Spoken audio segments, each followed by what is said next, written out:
My topic is going to revolve around the American Revolution and the blacks that were involved. As far as who they aligned with during the Revolutionary War was really based on who was going to give them freedom first and the quickest.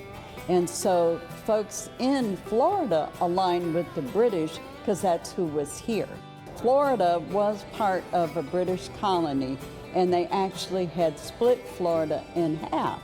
You had West Florida and you had East Florida, and those both were under British control during the Revolutionary War.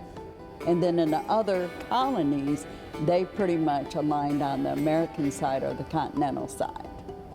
As far as how genealogy research ties with the American Revolution, you track the genealogical aspects of your ancestor, no different than just saying, I want to read about the American Revolution.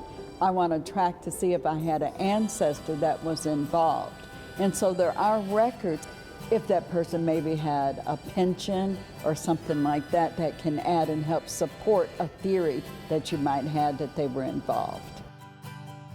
I think it's important for America to understand that African Americans, Native Americans, and women were involved in this country becoming independent from Great Britain.